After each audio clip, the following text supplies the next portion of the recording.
A paz seja convosco. Amém? Amém ou não, amém? Amém? Então tá bom. Você sabe o que é amém? Amém é assim seja. É isso mesmo, ó. É o curtir. Lá no tempo de Jesus, o joinha do curtir era amém. Quero convidar você a abrir Êxodo capítulo 20. Nossa, as duas estão iguais hoje. Hebreus 20. Êxodo 20.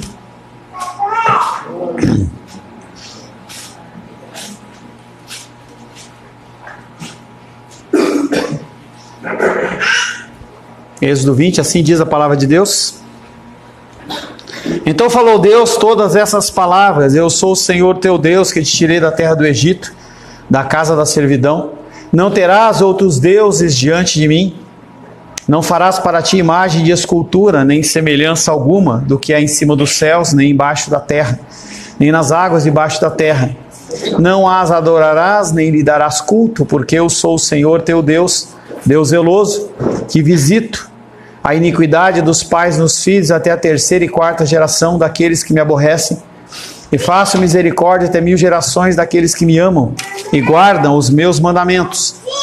Não tomarás o nome do Senhor teu Deus em vão, porque o Senhor não terá por inocente que tomar o seu santo nome em vão. Lembra-te do dia de descanso para o santificar. 6 dias trabalharás e farás toda a sua obra, mas o 7º dia é o dia de descanso do Senhor teu Deus.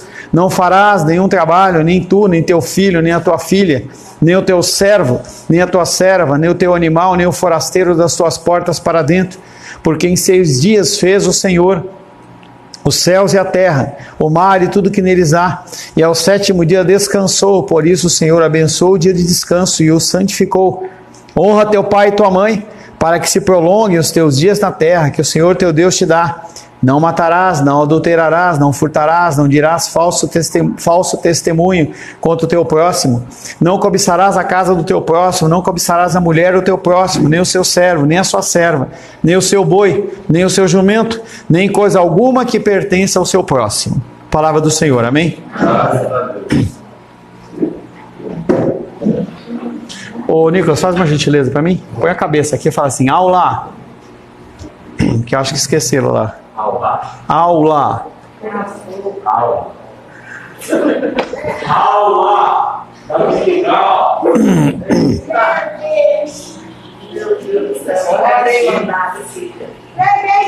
Glória a Deus.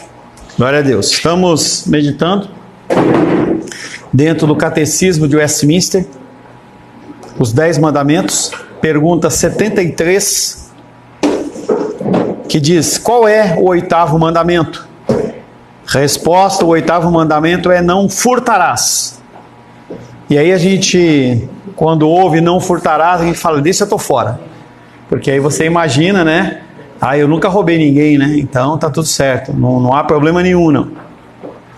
De uma forma geral, esse mandamento proíbe diretamente o roubo, o furto, o assalto, mas também as fraudes, as mentiras, meias verdades, com a intenção de tirar proveito de situações ou pessoas crédulas, estelionato e todos os atos ilícitos abrangentes. E por que não dizer promessas, vou fazer e não vou fazer? Foi eu não, hein? Foi o Nicolas, hein?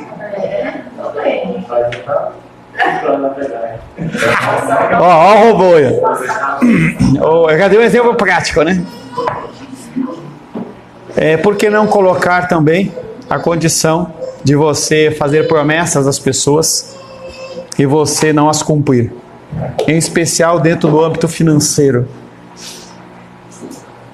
Temos que tomar cuidado com todos os mandamentos.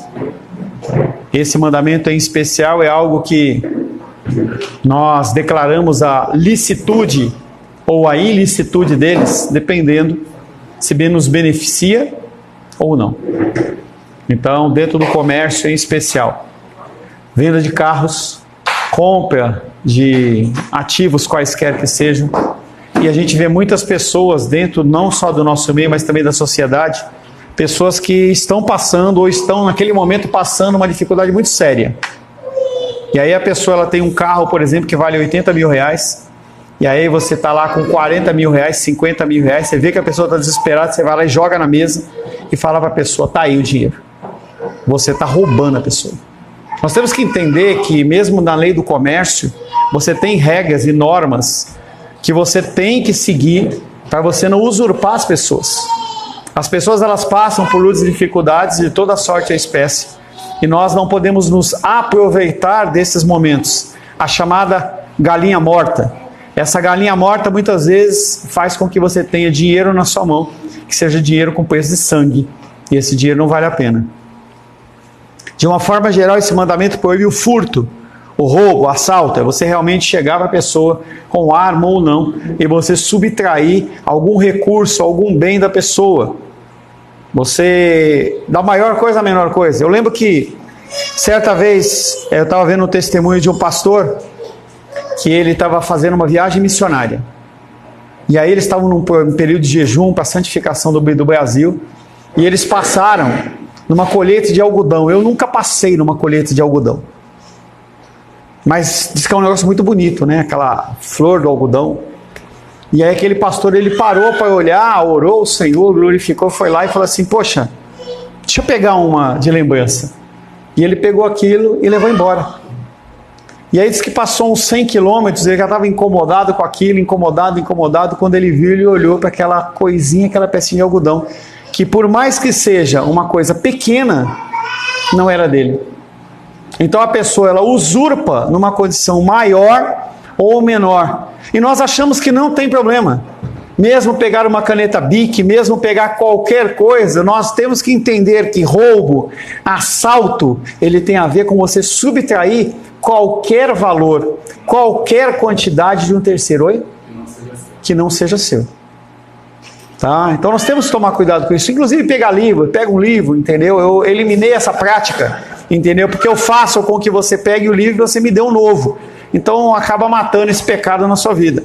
Mas quantos livros, quantas coisas a pessoa pega, mesmo um potezinho de Tupperware, você pega um potinho, é claro que eu estou fazendo coisas pequenas, mas a gente começa o nosso engano no que é pequeno. Nós não começamos o engano em coisas grandes, a gente começa em coisas pequenas.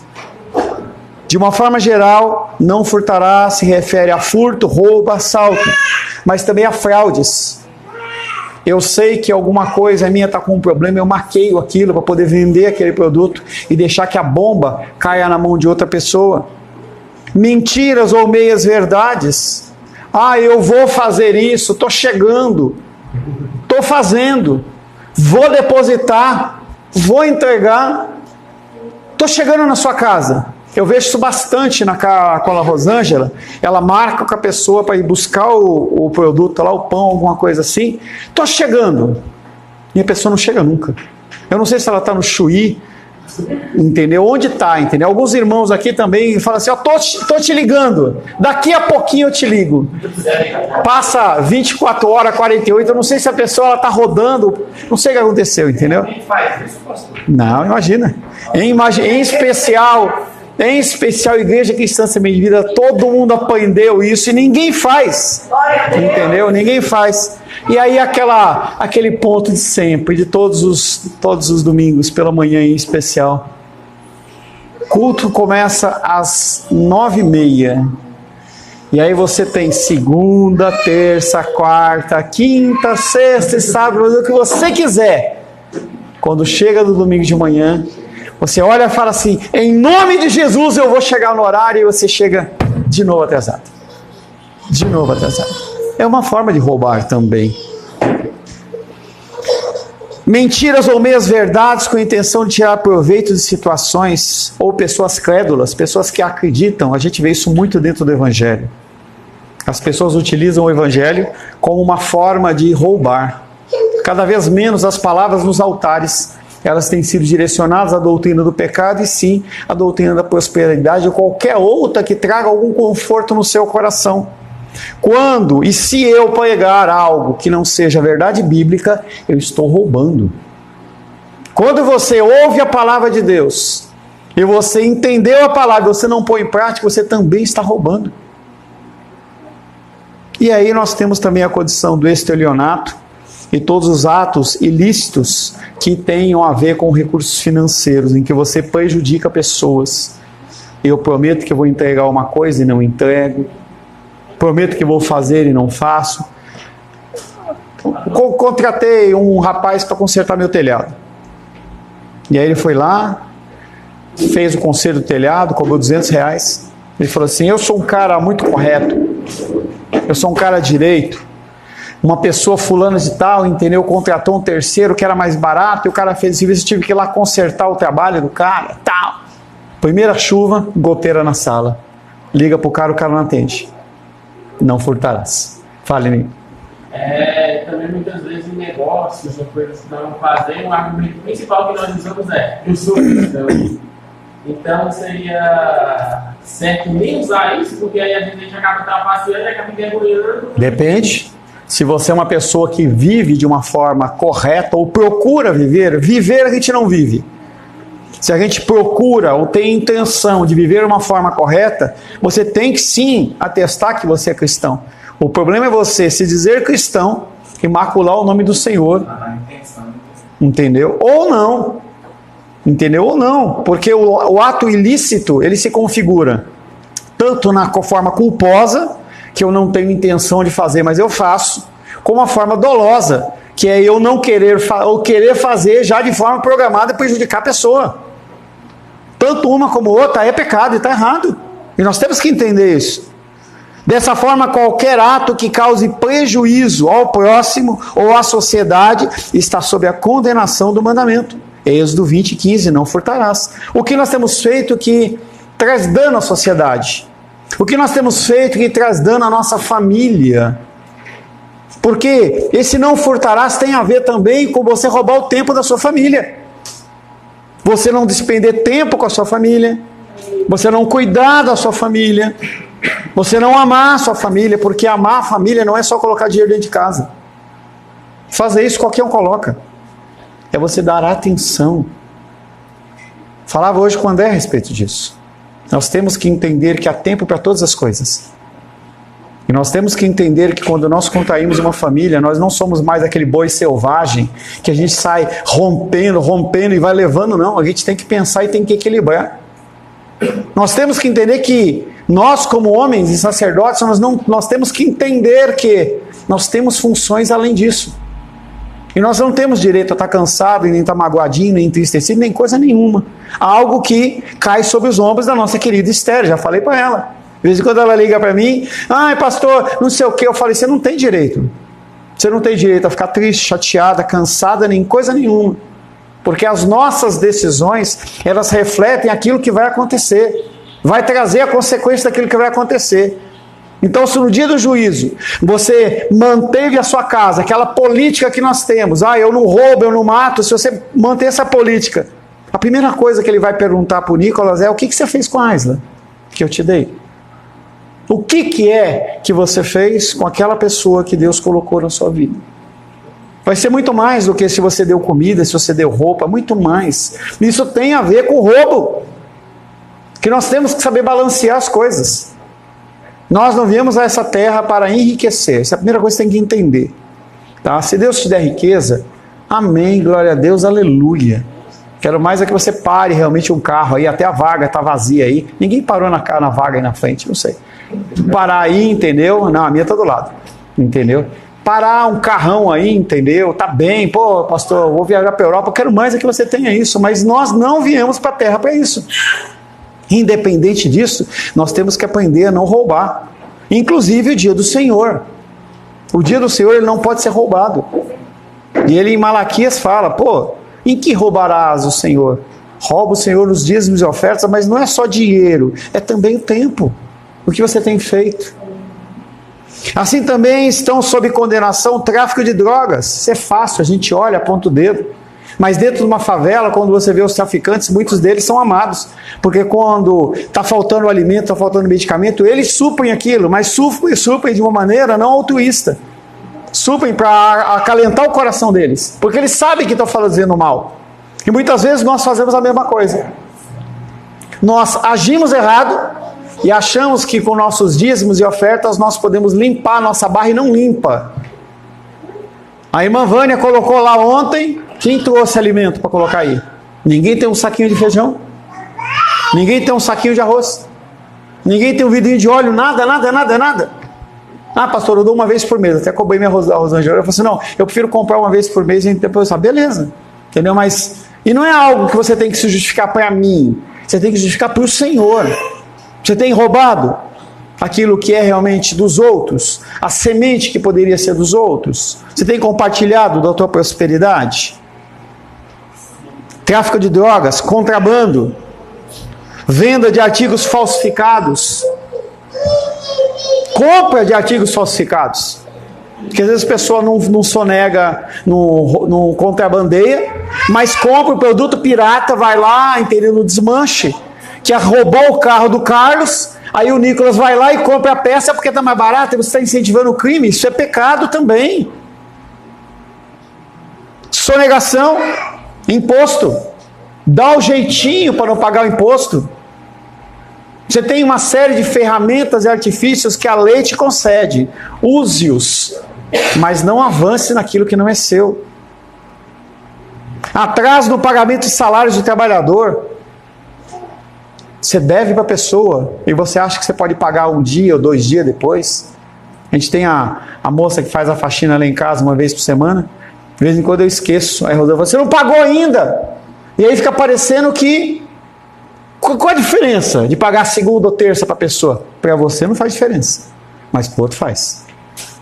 Às vezes a pessoa está contando com aquele dinheiro para comer. E você está com o dinheiro bonitão lá, parado na conta, não está nem no CDB. Para dizer que você roubou, mas pelo menos está ganhando alguma coisa. Está lá parado e você não fez o pagamento. Pagamento, deixar de pagar o salário do trabalhador. Você pagar um salário abaixo do que ele merece. Você vê que o não furtarás ele é muito mais abrangente do que a gente pensa. Você sabe que a pessoa precisa. E aí você oferece para ela um salário menor do que ela merece. Aí você vai lá e, parece que eu ganhei muito, né? Poxa, economizei R$100, 200. Será que economizou? Deus vem lá, não solta o gafanhoto, cortador, migador, destruidor, mas ele vem lá e dá uma rasteira em você e você vai lá e gasta R$1.000 no carro. Aí você fala, mas essa peça não era para ter quebrado, né? Aí você vai saber, você tem que começar a entender, ligar as coisas. Deus está falando para você, olha, se liga, entendeu? Fica esperto. Atraso do pagamento do salário do trabalhador, realização de negócio sem condições de cumprir o combinado. Eu sei que eu não tenho condições de pagar e eu vou lá e faço. Joga com o recurso do outro. Eu vejo meus irmãos trabalham com flores. Não tenho recursos. Sei que pode ser que eu não venda. Eu vou lá e compro 5, 10 mil reais de mercadoria. Aí o cara está esperando receber para pagar os funcionários dele, pagar o credor, pagar não sei o quê. Aí você fala, não foi bom. E aí? Aí se dá um jeito, se vira, entendeu? Dá o seu jeito. Tantas outras formas. Todos os meios utilizados no trabalho devem ser consistentes com a palavra. Por isso que se você não lê as Escrituras Sagradas, você nunca vai saber o que é certo e o que é errado. Eu devo ou não trabalhar no dia do Senhor? Posso ou não? Em que condições eu posso ou não?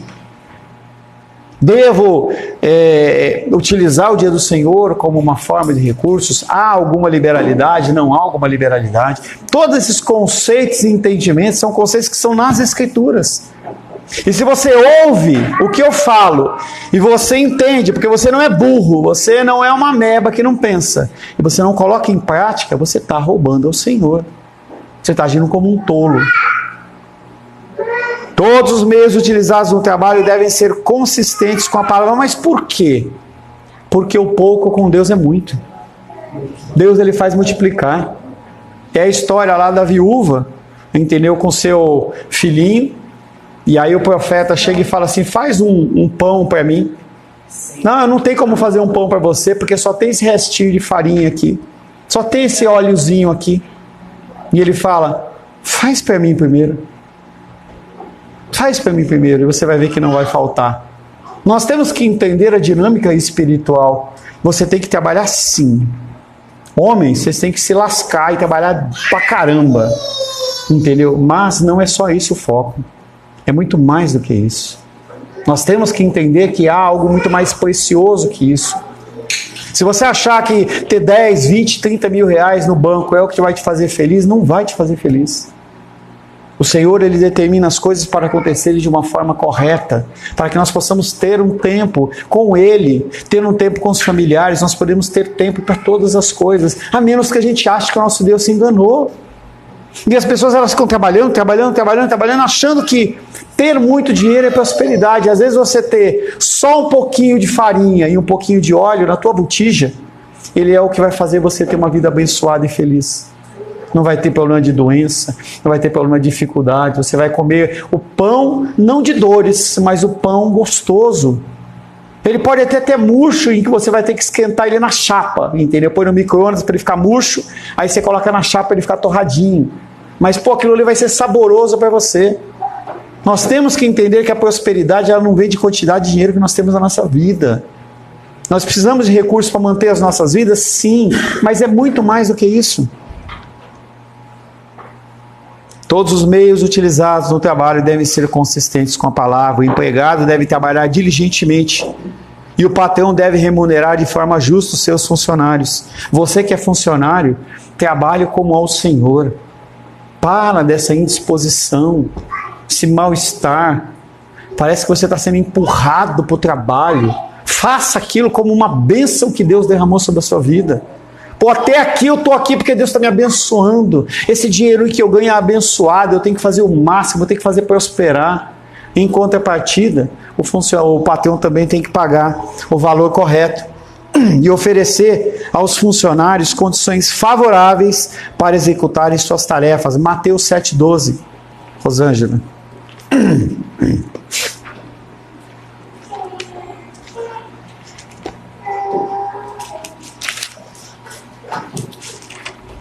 Tudo quanto, pois, quereis que os homens vos façam, assim fazei vós também a eles, porque esta é a lei e os profetas. Ninguém está pedindo nada demais para você. Apenas faça o que você quer que seja feito com você. Só isso. Se você quer ser respeitado, respeite. Se você quer ser amado, ame. Se você quer ser cuidado na velhice, cuide agora daqueles que têm problemas. Se você quer ter saúde, cuide da sua saúde agora, da sua alimentação. Se você quer que as pessoas, quer ser saudável em alimentação, alimente os outros. Eu estava vendo uma reportagem, o cara estava defendendo os presidiários, eu não tenho nada contra isso, né? E aí chegou pro cara e falou assim, mas o que você acha dos presidiários? Eles são injustiçados, eles não têm outra oportunidade, tal, não sei o quê.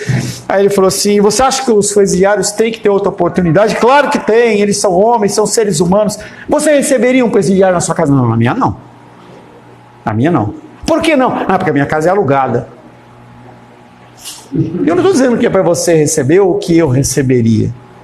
Mas a gente tem que entender que o que eu quero para mim, eu externo para o outro. Quando você for comprar o seu feijãozinho para entregar aqui na caixa, compre o feijão que você come. Se você vai dar algum brinquedo para alguém, dê um brinquedo que você daria para o seu filho. A dinâmica, ela é essa. Se eu quero ser ajudado, é uma coisa que eu sou contra, negócio de ação entre amigos. O Nicolas está passando por uma dificuldade financeira, está precisando de um dinheiro e tal. Vamos fazer uma ação entre amigos. O Nicolas ele vai vender o carro dele para levantar o dinheiro porque eu não consigo abençoar. Isso não existe, gente. A gente tem que olhar para o outro que está com uma dificuldade e abençoar. Seja no medicamento, seja em qualquer coisa que seja. A capacidade do homem e o plano de Deus através dos deveres cristãos. O verdadeiro cristão tem noção da sua incapacidade. Nós não somos capazes de fazer nada disso que eu falei. Nós não temos capacidade, desejo e vontade de abençoarmos os outros como nós somos abençoados. Se eu compro o feijão lá, o arroz tio João, eu quero comprar o arroz quebrado para o outro, porque é mais barato. Nós somos incapazes. O verdadeiro cristão tem que ter noção da sua incapacidade. Se você acha que você é bom, você já está perdido. Por isso ele deve ter a humildade de orar a Deus pedindo que Ele o conduza a um trabalho que seja da sua vontade e que o leve a realizar suas tarefas de forma honesta e sincera para que sejam agradáveis a Deus. Em relação aos trabalhos, temos que orar a Deus pedindo que Ele nos guie e nos oriente. O salmista fala, ensina os teus caminhos, para que eu possa fazer a sua vontade. Se Ele não ensinar, você não faz. Por mais que você esteja bonitinho aí, entendeu? Com essa carinha de cera, entendeu? Eu sou crente e tal, amado, amo o Senhor e tal. Na hora de agir, se Deus não abençoar, Deus ele vai ver que você vai pisar na bola de novo. Efésios 2:10.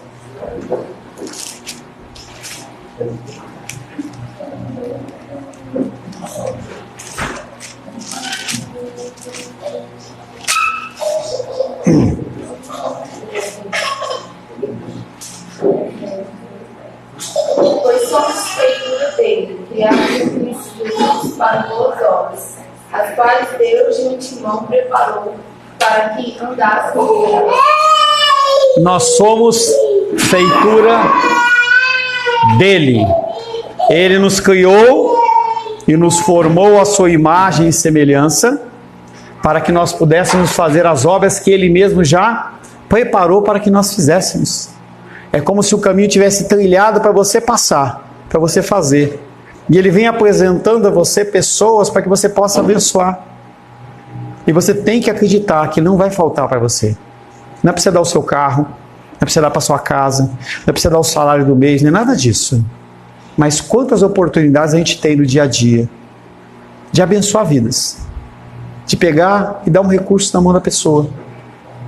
Pois somos feitura dele, criados em Cristo Jesus para boas obras, as quais Deus de antemão preparou para que andássemos nelas. Procurar de todas as formas manter um relacionamento de paz e amizade no ambiente de trabalho. Nós temos que buscar isso, mesmo que aquele ambiente não seja saudável. Acorda, Daniel. Põe a cabeça para trás, aí você vai dormir, cara. Ainda vai babar na Bíblia ainda. Vivendo de forma sensata e equilibrada diante de Deus. Romanos capítulo 12.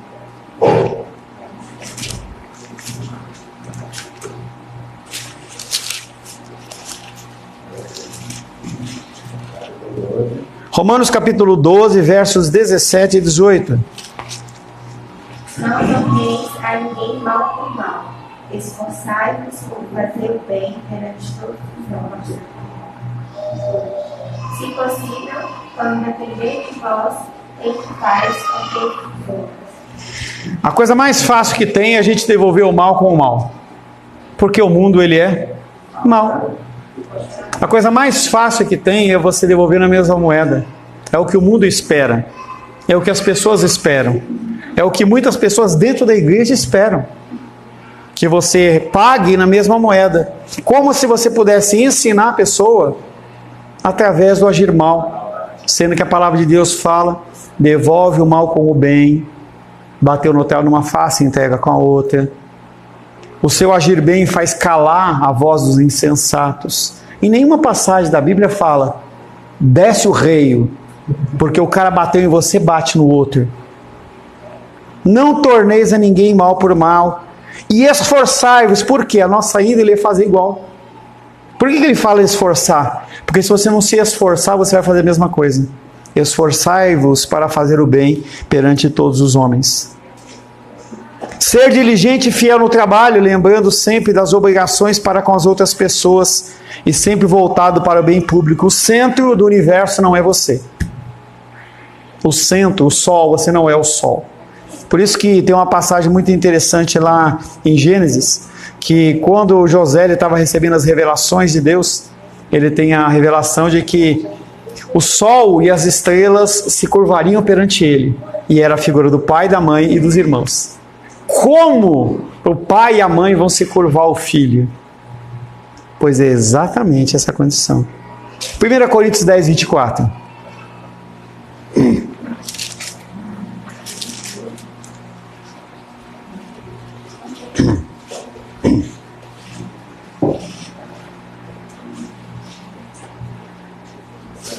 Princípio master, blaster do cristianismo. 1 Coríntios 10, 24. Você sabe de cabeça, Rainer? Por isso você não pegou a Bíblia, é isso? Não.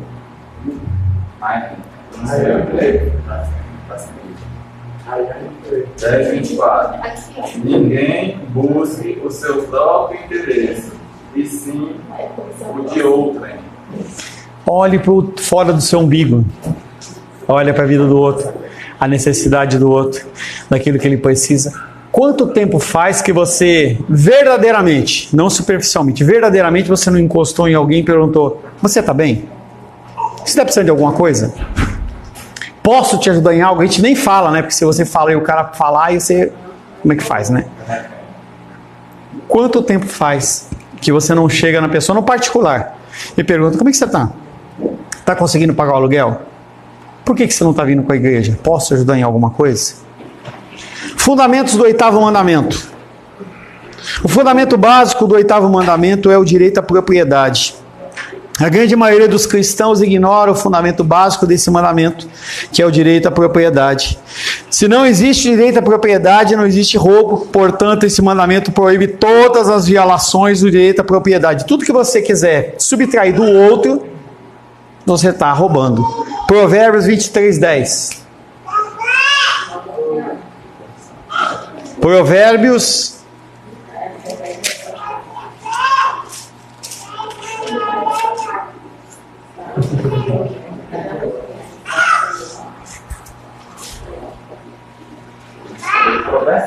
23, verso 10. A nota é 10.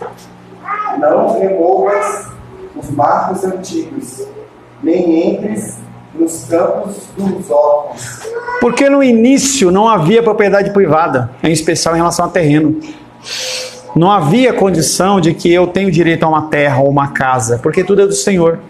Isso acontece pecaminosamente lá no livro de Levítico, no livro de Gênesis, quando eles começam, Gênesis em especial, que eles começam a cercar a terra. Então, o cara que fez lá a Torre de Babel lá, ele constrói uma cidade e fala assim: aqui a cidade é minha, eu que vou cuidar. A propriedade privada não é bíblica. Então, apesar de nós querermos uma casa para nós morarmos, que seja nossa, para não pagar aluguel, não é bíblico. Não é esperado que todos tenham uma casa própria para morar. O direito à propriedade provém da vontade de Deus e destina-se ao desenvolvimento saudável da sociedade, o livre comércio. Por isso Deus declarou pecaminosas todas as violações desse direito. Em Israel não havia venda definitiva de imóveis, somente arrendamento. Você não podia vender algo de forma definitiva, porque senão a pessoa ela perdia a herança dela. Havia uma coisa que era a condição da herança. Então, eu tenho um bem que ele era vendido, em especial uma casa, um terreno, ele era vendido por um período até que aquela condição ela pudesse ser restaurada. Havia o jubileu. Chegava naquele período, você tinha que devolver o material para a pessoa. Se a pessoa era escrava porque estava trabalhando para você, ela tinha que ser liberta.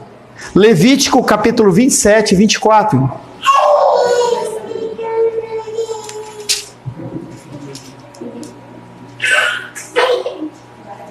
Heloísa, tá difícil hoje, é? Vai piorar, sabia? Olha a cara dela. Tá preocupada, né? 27, 24.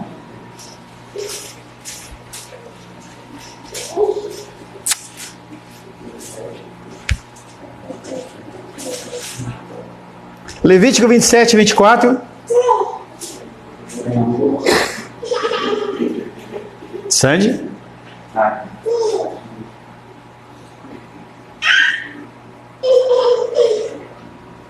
No ano do jubileu, o campo tornará aquele que o vendeu, aquele de quem era a posse do campo por herança.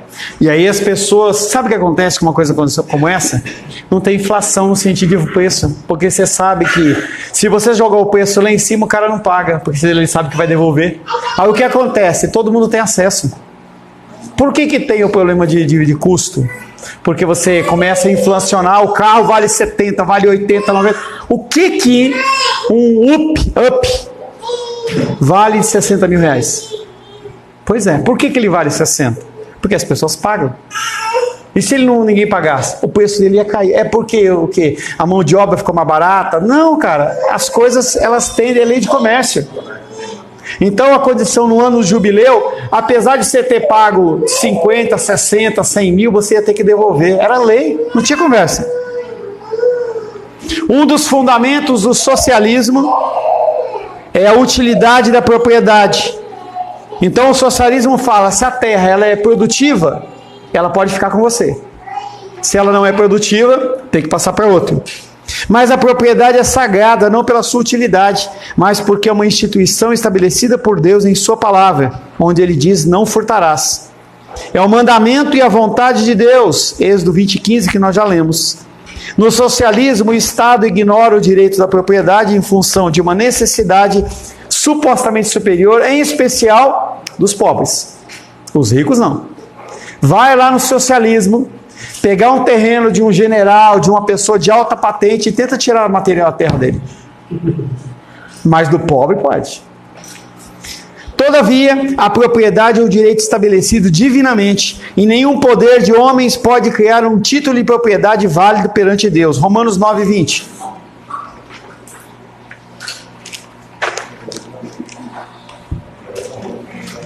É aquele princípio que nós lemos. O que você quer para você, 9:20, faça para o outro. Então eu defendo o MST, eu defendo a divisão das finanças e tudo mais. Aí chega no dia, você comprou a sua casinha lá, o cara invade o seu terreno. O que você vai falar? Vamos lá, Romanos 9:20.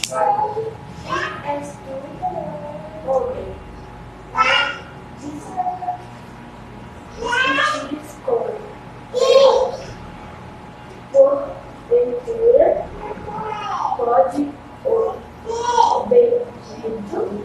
objeto perguntar a quem fez, porque fizeste assim.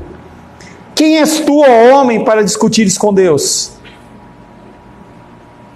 Porventura pode o objeto perguntar a quem o fez, porque me fizeste assim? Onde aparece esse texto? Em outro lugar do Antigo Testamento? Fala também? Vaso doleiro. Vaso doleiro. Ezequiel também? Jeremias, eu lembro de Jeremias. Vaso doleiro, o campo doleiro. Quem é você para dizer para o Senhor: por que me fizeste? Quem é? Jó, no começo, ele entende isso. Depois ele se perde, com aqueles amigos lá do inferno dele lá, atormentando ele. Um dos fundamentos já foi o direito à constituição da família. Os pais, eles estão perdendo a condição de educar os seus filhos de uma forma cristã. Então, se você for olhar a educação de hoje, que é baseada dentro da cultura grega, tudo que estão ensinando para Caio, para Daniel, vão ensinar para Helena, para Heloísa, para Júlia, para Gael, vai ser o quê? Deus não existe. Família tem que acabar. É isso que eles vão aprender. E você vê claramente a ação dessas pessoas que estão entrando nas faculdades públicas federais, porque eles são disciplinados a entenderem isso. Em especial, porque dentro de casa não tem zero de palavra. Ninguém lê a Bíblia, ninguém ora, não há tempo de comunhão da família, não há nada. Então você expõe uma criança a uma escolaridade que é pecaminosa, que vai ensinar aquela pessoa a odiar Deus. E aí depois você reclama, por que essa pessoa está fazendo o que está fazendo? Os pais estão perdendo a condição de educar os seus filhos de uma forma cristã. Toda a grade do ensino escolar é instituída por órgãos internacionais ligados à ONU e à Unesco, e são humanistas, negando agressivamente todas as doutrinas cristãs. Apocalipse 17:17, Pedro.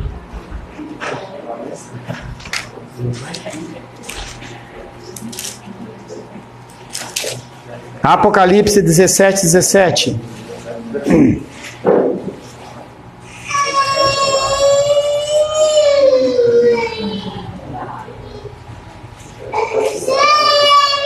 Pedro? Você não sabe Apocalipse? Ah, bom.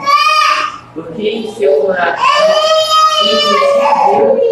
que realizem o seu pensamento e executem a uma e deem a Deus e possuem a fé contra as palavras.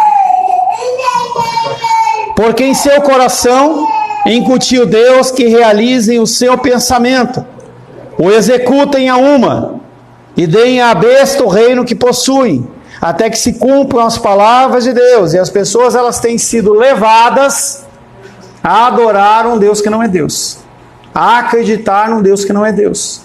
E se você, como pai, não fizer nada, essa criança ele vai se tornar um ativista exatamente dentro dessa linha. A legalização da união homossexual já foi aprovada. E em muitos países a legalização do aborto já também está aprovada. Esse texto é velho. O que virá após isso será a ilegalidade da religião cristã. Tais são as requisições da globalização e as consequências dos seus princípios, 2 Timóteo 3:1.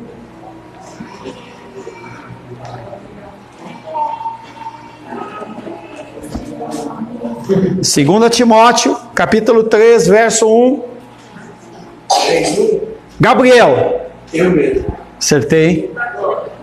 2 Timóteo 3:1. Sabe, porém, isso. Nos últimos dias sobreviverão tempos difíceis. Tá? Você está achando que 2024 vai ser mais fácil?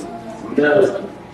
Você pode pular ondinha, você pode usar uma calcinha, cueca branca, você pode fazer o que você quiser, não vai mudar nada, tá? Não pior, vai piorar, tá? Pastor, você é uma boca de um profeta maligno, não, mas é o que vai acontecer. 2024 vai ser pior, vai ter mais perseguição, tudo isso vai acontecer. O direito de herança. Esse é um outro derivativo desse mandamento, o direito de uma pessoa dispor dos seus bens conforme a vontade, conforme o direito dos seus herdeiros. Números 27:7.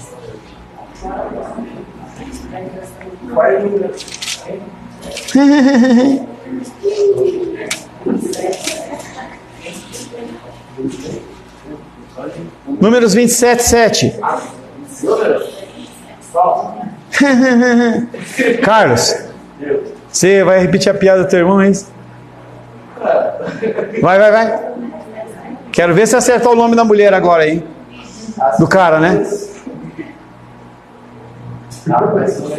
Zelofeade. Aí, o nome disso aqui. Certamente lhes darás possessão de herança entre os irmãos do seu pai, e farás passar a elas a herança do seu pai. Havia uma dificuldade naquele contexto em que as mulheres elas não tinham direito à herança se não tivessem casadas. E aí o pai tem 4 filhas e não tem nenhum filho, ele morre. Aí as meninas vão lá reclamar para Moisés dizendo, olha, se você não der a herança para nós, o que vai acontecer é que o nome do nosso pai ele vai sumir e não vai ter herança. Então, o direito à herança ele é bíblico. Eu dou para quem eu quero e se eu quero aqueles bens que eu ganhei em vida. Em caso de não existir a disposição de bens pelo proprietário a nenhum direito de herdeiro de direito, o Ministério Público poderá intervir para evitar confusões e impropriedades resultantes. A Escritura afirma que o direito à propriedade, consequentemente à herança, é o mesmo direito à vida ou à liberdade, inalienáveis a todas as pessoas da humanidade. Então, a herança ela existe. Alguém tem que receber essa herança. A perda lícita do direito à propriedade. Todos os direitos do cidadão, à vida, à liberdade e à propriedade podem ser perdidos pelas violações das leis vigentes no país. Nesse caso, a ação do Estado é justa e necessária para a manutenção da ordem social. Eu tenho direito ao meu bem e ele é da minha posse, mas se eu causei dano a um terceiro ou à sociedade, aquele bem ele pode ser convertido em dinheiro e isso é abençoado por Deus. Roubo institucional. A política selvagem de preços leva as empresas a baixar os salários, procurar mão de obra desqualificada e a matéria-prima de qualidade inferior. O resultado disso se vê na baixa qualidade dos artigos oferecidos. Nossa máquina de lavar quebrou de novo, arrumou já, claro. E aí o técnico fala assim, as novas máquinas elas são feitas para durar um ciclo de 5.000 horas. Depois de 5.000 horas, ela queima de fábrica. Ou seja, não é feita para durar. Por que é isso? Porque tem que abaixar o custo, para que as pessoas possam comprar, para que isso circule, para que venda. E como é que era antes? Em que o cara comprava um equipamento e deixava para a avó, para o neto, para o bisneto. Como é que ele funcionava e agora não funciona? Será? Porque tinha essa máquina de lavar, não era todo mundo que tinha máquina de lavar em casa. Não sei, não é da minha época, entendeu? Não era da minha época isso aí que você está falando, tá? Depois a gente vai lá conversar com a sua avó, tá? Grande parte vem de países que não respeitam direitos dos trabalhadores e copiam artigos com patentes requeridas em outros países. Então, essa condição de você copiar a patente de outras pessoas sem pagar o imposto também está errado. Muitos que têm conservado um bom nome na sociedade, inclusive na igreja, vão ficar assustados quando no dia do juízo o Senhor falar ladrões. Pô, mas eu fui uma pessoa tão correta. Você olha para a pessoa e fala assim, essa pessoa é tão correta, é tão direita, é uma pessoa que está tudo certinho, mas será que está certinho? Será que ele realmente honrou o Senhor no não furtarás em todos os aspectos, ou simplesmente ele foi uma pessoa que não assaltou, não pôs um revólver na cara do outro? O dia do Senhor ele vai revelar muitas coisas. Espero que não revele a iniquidade do seu coração, porque senão não vai ter segunda instância, segunda chance, não vai ter repescagem, nem vai ter o Ministério Público intervindo, mas você vai para o inferno e não adianta você falar, não vai ter mais. Amém, queridos? Senhor, em nome de Jesus, louvamos a Ti pelo 8º mandamento, em que o Senhor nos instrui em que nós não devemos, Pai, não podemos, na verdade, subtrair aquilo que não é nosso, em especial, Pai querido, aquilo que é feito de uma forma ilícita. Por isso nos ensina, Pai querido, a sermos prósperos, segundo o Teu querer e segundo a Tua vontade. Oramos em nome de Jesus. Amém. Graças ao nosso bom, querido e amado Deus.